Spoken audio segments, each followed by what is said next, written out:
Hello மக்களே, கார்த்தி ரேவதி செம இன்ட்ரெஸ்டிங்காக போயிட்டுருக்கு. என்னதான் சந்திரகலா பிளான் பண்ணாலும் நம்ம ரேவதிக்கு பிரியாவோட சூழ்ச்சி வேலை எல்லாமே தெரிய வருது. அப்படியே அந்த பணத்தை இடத்துல மாற்றி வச்சுட்டாங்கன்னே சொல்லலாம். ஆனால் அதிகாரிகள் எல்லாரும் வந்து தேடும்போது அந்த பணம் கைக்கு கிடைக்க மாட்டேங்குது. நம்ம கார்த்தியே ரேவதியை அந்த கோவிலுக்கு கூட்டிகிட்டு வராங்க. இதை பார்த்துட்டு இருந்த சந்திரகலா சாமுண்டேஸ்வரி அப்படியே அதிர்ச்சியாகி நிற்கிறாங்க. இனி நம்ம ரேவதிக்கு மாலை போட போகிறது யார்? வீடியோக்குள்ளே போகிறக்கு முடியும் நம்ம சேனலுக்கு சப்ஸ்கிரைப் பண்ணிடுங்க. அப்படியே பக்கத்தில் இருக்க பெல் ஐக்கனை கிளிக் பண்ணிடுங்க. அப்போ தான் நான் போடுற வீடியோலாம் உங்களுக்கு நோட்டிஃபிகேஷனாக வரும். நம்ம ரேவதியும் ஆஃபீஸில் இருக்கும்போது சாமுண்டேஸ்வரியும் என்ன இவ்வளோ நேரம் ஆகியும் நீ வரலையேன்னு சொல்லிட்டு ஃபோன் பண்ணும்போது எங்கம்மா வரணும்னு நம்ம ரேவதி கேட்குறாங்க. என்ன எல்லாத்தையும் மறந்துட்டே, இன்றைக்கி உனக்கு மாலை தோசை நிற்கக்கூடிய பரிகார பூஜை இருக்குல்ல, இந்த கோவிலுக்கு வர வேண்டியது இருக்குல்ல அப்படின்னு சொல்லும்போது நம்ம ரேவதியும் ஆமாம் நான் மறந்தே போயிட்டேன், இப்போவே எம்டி கிட்ட நான் பெர்மிஷன் கேட்குறேன்னு சொல்லிட்டு நம்ம ரேவதி கார்த்தியை பார்க்குறதுக்காக வராங்க. கார்த்திகிட்ட வந்து இன்னைக்கு நான் சீக்கிரமாக வீட்டுக்கு போகணும்னு சொல்லும்போது நம்ம கார்த்தியும் என்னாச்சு, எதுக்காக நீங்கள் இப்படி கேட்குறீங்க அப்படி கேட்கும்போது ரேவதியும் இல்லை சார், எனக்கு வந்து ஒரு பரிகார பூஜை வச்சுருக்காங்க, அதனால் நான் இன்றைக்கி சீக்கிரமாக போய் ஆகணும். எங்கள் அம்மா சொன்னது இப்போ தான் எனக்கு ஞாபகத்து வருது. எனக்கு வந்து இதுக்கு மேலே எல்லாம் நம்பிக்கையில், ஆனால் என்னோடய அம்மா இதில் எல்லாம் ரொம்பவே அக்கறையாக நம்பிக்கையாக இருப்பாங்க.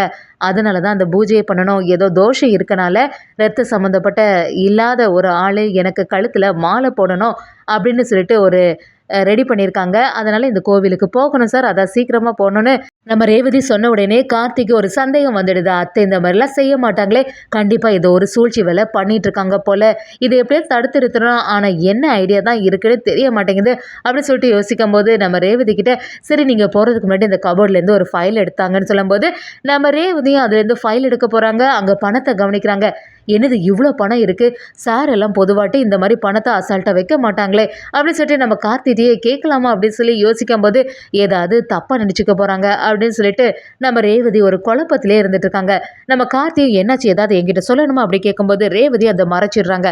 அதே சமயத்தில் சரி நம்ம இன்னைக்கு சீக்கிரமாக போகலான்னு சொல்லிட்டு கிளம்பும்போது கரெக்டாக ஆஃபீஸர்ஸ் எல்லாம் அந்த இடத்துல வராங்க. அதை கவனிச்ச இளையராஜாவும் என்னாச்சு, எதுக்காக இப்போ வந்து வந்திருக்கீங்க அப்படின்னு கேட்கும்போது உங்கள் எம்டியை போய் கூப்பிடுங்கன்னு சொல்கிறாங்க. அந்த இளையராஜாவும் அப்படியே நம்ம கார்த்திக் கூப்பிடும்போது கார்த்தி என்னாச்சு சார், எதுக்காக இங்கே வந்திருக்கீங்க அப்படின்னு சொல்லிட்டு விசாரிக்கும் போது உங்கள் ஆஃபீஸில் கள்ள நோட்டு இருக்கதாட்டி எங்களுக்கு தகவல் வந்திருக்கு, அதனால் உங்கள் ஆஃபீஸை செக் பண்ணி ஆகணும் அப்படின்னு சொல்லும்போது கார்த்தியும் இல்லை அப்படி இருக்கிறதுக்கு வாய்ப்பே இல்லை, இதில் கண்டிப்பாக யாரோ ஒருத்தங்க சூழ்ச்சி பண்ணியிருக்காங்கன்னு சொல்லும்போது அதிகாரிகள் கேட்குற மாதிரியில் நாங்கள் எல்லாம் செக் பண்ணதுக்காக தான் வந்தோம், இப்போவே நாங்கள் எங்கள் கடமையை செய்யப்படுங்கன்னு சொல்லும்போது நம்ம கார்த்தியும் சரி எங்கனாலும் தேடி பார்த்துக்கோன்னு சொல்லிடுறாங்க. இதெல்லாம் பார்த்துருந்து நம்ம பிரியாவுக்கு சந்தோஷமாக இருக்குது. நம்ம நினச்ச மாதிரி எல்லாமே நடக்குது. கண்டிப்பாக கார்த்தி சார் இங்கே மாட்டிடுவாங்க, அதனால் அங்கே மேரேஜ் நல்லபடியாக நடக்க போகுது. என்ன ரேவதி இங்கே நின்றுட்டு இருக்கா, ரேவதி நேரத்துக்கு கோவிலுக்கு போயிருக்கணுமே அப்படின்னு சொல்லிட்டு யோசனையிலே இருந்துட்டு இருக்காங்க. நம்ம கார்த்தியும் சரி என்னதான் நடக்குன்னு பார்க்கணும் வெயிட் பண்ணும்போது அந்த ஆஃபீஸர்ஸும் எல்லா இடத்துலையும் செக் பண்ணி பார்க்குறாங்க. ஆனால் எங்கேயுமே அந்த ரூபா நோட்டு இல்லாத மாதிரி இருக்குது. அப்படியே அந்த ஆஃபீஸர்ஸும் நம்ம காத்திட்டே சரி சார் தப்பான தகவல் யாரோ ஒருத்தங்க இப்படி ஒரு இன்ஃபர்மேஷன் கொடுத்தனால தான் இங்கே வந்து நாங்கள் எல்லாமே செக் பண்ணோம், உங்களோட டைமை வந்து வேஸ்ட் பண்ணதுக்கு எங்களை மன்னிச்சிருங்க சொல்லிட்டு அந்த அதிகாரிகள் அந்த இடத்துலேருந்து கிளம்பிடுறாங்க. இதை பார்த்து பிரியாவுக்கு அப்படியே அதிர்ச்சியாக இருக்குது. என்னாச்சு, நம்ம தானே பணத்தை கொண்டு அங்கே வச்சோம், ஆனால் இவங்க என்னடானா இப்படி பணமே இல்லைன்னு சொல்கிறாங்களே, இதை நம்பவே முடியல, இதுக்கு பின்னாடி என்ன ஆச்சு அப்படின்னு சொல்லிட்டு யோசனை இருக்கும்போது நம்ம ரேவதியும் நல்ல வேளை சாருக்கு எந்த ஆபத்தும் வரல அப்படி சொல்லி நம்ம கார்த்தியும் ஒரு குழப்பத்தில் இருக்கும்போது ரேவதியும் கார்த்திகிட்ட வந்து சார் ஒரு விஷயத்த உங்கள்கிட்ட சொல்லாமல் விட்டுட்டேன், நீங்கள் வந்து ஒரு ஃபைல் எடுத்துற சொன்னீங்கல்ல, அந்த ஃபைல் எடுக்கும்போது அந்த கபோர்டில் கொஞ்சம் பணம் இருந்துச்சு, அதை நான் வேறு ஒரு இடத்துல மாற்றிட்டேன் அப்படி சொல்கிறாங்க. அதை கேட்டு கார்த்தி அப்படி அதிர்ச்சியாக நிற்கிறாங்க. என்ன சொல்கிற ரேவதி, அப்படி ஏதாவது இருந்துச்சுன்னா என்கிட்ட சொல்ல வேண்டியதானே, ஆனால் நீங்கள் இந்த மாதிரி அசால்ட்டாக பணத்தை வைக்க மாட்டீங்கன்னு எனக்கு நல்லாவே புரிஞ்சுட்டு அதனால தான் இப்படி செய்த, இங்கே தான் சார் வச்சுருக்கேன்னு சொல்லிட்டு நம்ம ரேவதி அதை எடுக்கிறாங்க. இப்போ தான் நம்ம கார்த்திக்கே புரிய ஆரம்பிக்குது, இது கண்டிப்பாக அத்தைக்கு சந்திரா அத்தையோட பிளானாக தான் இருக்கும், நம்ம வந்து அந்த இடத்துக்கு பூஜை டைமில் போகக்கூடாது அப்படின்னு சொல்லிட்டு தான் இவங்க இப்படி செய்திருப்பாங்க. அப்போ நம்ம ரேவதிக்கும் யாருக்குமோ மேரேஜ் பண்ணதுக்காக தயாராகிட்டு தான் இருக்காங்க. மாலை தோஷம்னு சொல்லிட்டு மேரேஜையே முடித்தாலும் முடிச்சிருவாங்க அப்படின்னு சொல்லிட்டு நம்ம கார்த்திக்கு எல்லாமே தெரிய வருது.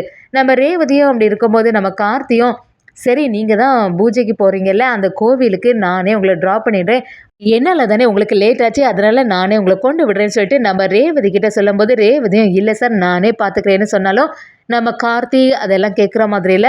வாங்க சேர்ந்தே போலான்னு சொல்லிட்டு நம்ம கார்த்தி ரேவதி அப்படியே கூட்டிட்டு அந்த கோவிலுக்கு கிளம்பிடுறாங்க. சாமுண்டீஸ்வரி பயங்கரமா டென்ஷன்ல இருக்காங்க. ரேவதிக்கு ஃபோன் பண்ணும்போது, என்ன ரேவதி, நாங்க எல்லாருமே இங்க கோவில்ல வந்தாச்சு. உனக்காக தான் நாங்க வெயிட் பண்ணிட்டு இருக்கோம். உங்ககிட்ட தான் ஏற்கனவே சொன்னல, இன்னைக்கு இந்த பரிகார பூஜையை கண்டிப்பா செய்தாகணும், சீக்கிரமா வரணும்னு சொல்லிட்டு எதுக்காக இவ்வளோ லேட் பண்ற அப்படின்னு சொல்லும்போது, நம்ம ரேவதியும் ஆஃபீஸ்ல ஒரு சின்ன வேலை இருந்துச்சுமா, அதனால தான் லேட் ஆயிட்டு இப்போ உடனே வரேன்னு சொல்லி நம்ம ரேவதியும் அந்த இடத்துக்கு கிளம்பிடுறாங்க. இன்னொரு பக்கம் பார்த்தீங்கன்னா, நம்ம ராஜராஜனும் ஈஸ்வரி கிட்ட வந்து, ஈஸ்வரி நீ செய்கிறது சரியான செயலாட்டு இருக்க மாதிரி இல்லை, எதுக்கு தான் இந்த மாலை தோஷம் எல்லாம் வச்சுருக்கேன்னு புரிய மாட்டேங்குது. சரி, எதுக்கும் நம்ம என்னதான் நடக்குதுன்னு பார்க்கலான்னு சொல்லிட்டு பொறுமையாக இருந்துட்டு இருக்காங்க. நம்ம சந்திரகலாவும் சாமுண்டீஸ்வரி கிட்ட, என்ன அக்கா என்ன நடக்குது, இன்னும் ரேவதியை காணலையே, எனக்கு அவள் வராமல் இருக்கிறத பார்த்தா அந்த எம்டி தான் ஏதாவது பிளான் பண்ணியிருப்பானோ, அந்த கார்த்தி மறுபடியும் ஏதாவது பிளான் பண்ணி ரேவதியை வரவிடாமல் ஆக்கியிருப்பானோ அப்படின்னு சொல்லும்போது, நம்ம சாமுண்டீஸ்வரி இப்போ தான் ரேவதி கிட்ட ஃபோன் பண்ணேன், அவள் வந்துட்டு இருக்கேன் தான் சொன்னா, சீக்கிரமாக வந்துருவாங்க போல அப்படின்னு சொல்லிட்டு நம்ம ரேவதிக்காக அந்த கோவிலில் மருது எல்லாருமே சேர்ந்து வெயிட் பண்ணிட்டு இருக்காங்க. இன்னொரு பக்கம் நம்ம ரேவதியும் கார்த்தியும் சேர்ந்தே வராங்க. கரெக்டாகிட்டு சாமுண்டேஸ்வரி என்ன ரேவதியை காணன்னு சொல்லிட்டு தேடும்போது அங்கே நம்ம கார்த்தியை ரேவதியை ட்ராப் பண்ணுறாங்க. இதை பார்த்து சாமுண்டேஸ்வரி அப்படியே அதிர்ச்சியாகி நிற்கிறாங்க. இது என்ன சந்திரா, இந்த கார்த்திக்கு ஏதாவது ஆபத்து வரும், அங்கே ஆஃபீஸில் ஒரு பெரிய பிரச்சனை வரும், இன்னத்துக்கு ஜெயிலுக்கு போயிருப்பான்னு பார்த்தா இங்கே வந்து நிற்கிறானே அப்படின்னு சொல்லும்போது நம்ம சந்திரகலாவும், சரி நீ எதுக்குமே டென்ஷன் ஆகுதக்கா, நம்ம தான் மாலைக்குள்ளே தாளிப்பு வச்சுருக்கிறது யாருக்குமே தெரியாதுல்ல, அதில் வேற ரத்த பந்தம் உள்ளவங்க எப்படி இருந்தாலுமே இந்த மாலையை போடக்கூடாதுன்னு வேற சொல்லியிருக்கோம்ல, அதெல்லாம் நம்பி அவன் எப்படியுமே அந்த தோஷம் வராத வர பார்த்துப்பான் அப்படின்னு சொல்ல ஆரம்பிக்கிறாங்க. நம்ம ராஜராஜனுக்கு கார்த்தியை பார்த்தோன்னே தான் நம்பிக்கை வந்துடுது. நம்ம ராஜராஜனும் கார்த்திட்ட வந்து, பார்த்தீங்களா மாப்பிள்ள, நீங்கள் பக்கத்துலேயே இருக்கும்போது இப்படி ஒரு செயலை செய்ய போகிறா, எவ்வளோ துணிச்சலாக இருந்தால் இப்படிலாம் பண்ணுவா, ரேவதிக்கு பழசு மட்டும் ஞாபகம் வந்துருச்சுன்னா இந்நேரத்துக்கு இப்படியே இருந்திருப்பா அப்படி சொல்லும்போது நம்ம கார்த்தியை, சரி மாமா நீங்கள் எதுவுமே வருத்தப்படாதுங்க, எப்படியுமே நம்ம ரேவதியோட கழுத்தில் மாலை போகிறது மருது கிடையாது, அதனால எதை நினைச்சும் வருத்தப்படாதுங்கன்னு சொல்லி வைக்கிறாங்க. அதே சமயத்தில் நம்ம மருதுகிட்ட சாமுண்டேஸ்வரியும், என்ன மாப்பிள்ள போன வாட்டி சொதப்பின மாதிரி இந்த வாட்டி எதுவுமே பண்ணிடாதுங்க, ரேவதியோட கழுத்தில் நீங்கள் தான் மாலை போட்டாகணும் அப்படின்னு சொல்லும்போது நம்ம மருதுவும், சரி அத்தை நீங்கள் அதை பற்றியெல்லாம் கவலைப்படாதுங்க, இந்த வாட்டி கண்டிப்பாக சொதப்பதுக்கு வாய்ப்பே இல்லைன்னு சொல்லிடுறாங்க. சரி நம்ம சாமுண்டேஸ்வரியும், என்ன அந்த சாமியாரை இன்னும் காணலையே, அந்த சாமியார் ஏற்கனவே சொல்லியிருந்தாங்கல்ல, கண்டிப்பாக இங்கே உள்ள கோவிலில் உள்ள ஒரு பூசாரியை நான் அரேஞ்ச் பண்ணுவேன்னு, அந்த ஆள் யாருமே வந்த மாதிரி இல்லையேன்னு யோசிக்கும் போது, சம மாதம் ஒருத்தவங்க வராங்க, அவங்க வந்து மாறு வேஷத்தில் வராங்கன்னே சொல்லலாம். அவங்களும் வந்து இந்த பரிகார பூஜையை நடத்தி தரணும் அப்படி தானே, மாலை தோஷம் நீங்கிறோன்னா இந்த மாதிரி மாலை யாருனாலுமே போடலாமே, ரத்த பந்த சம்மந்தம் இல்லாத யாருனாலும் போடலாம், அதுக்கு என்ன இந்த மருது மாப்பிள்ள தான் போடணும்னு ஒன்றும் இல்லை அப்படின்னு சொல்லிட்டு ஒரு மாற்றத்தை கொண்டு வராங்க. இதை பார்த்துட்டு இருந்த சந்திரகலாவோ, என்ன சாமி சொல்கிறீங்க, நாங்கள் ஏற்கனவே ஒரு சாமியார்கிட்ட கேட்கும்போது அந்த ஜோஷியர் வந்து இந்த மாதிரி முறையில் தான் பண்ணணும், அதுவும் மருது மாப்பிள்ள தான் போடணும்னு சொன்னாங்க, நீங்கள் என்ன இப்போ எல்லாமே மாற்றி பேசுகிறீங்க, அதுவும் நாங்கள் கொண்டு வந்த மாலையை தான் நாங்கள் போடுவோம் அப்படின்னு சொல்லும்போது அங்குள்ள சாமியாரும், இல்லை இல்லை இங்கே ஒரு மாலை இருக்குது, அம்மன் சந்நிதியில் இருந்த மாலையை தான் எடுத்து போடணும்னு சொல்லிட்டு வேறு மாலையை மாற்றி வைக்கிறாங்க.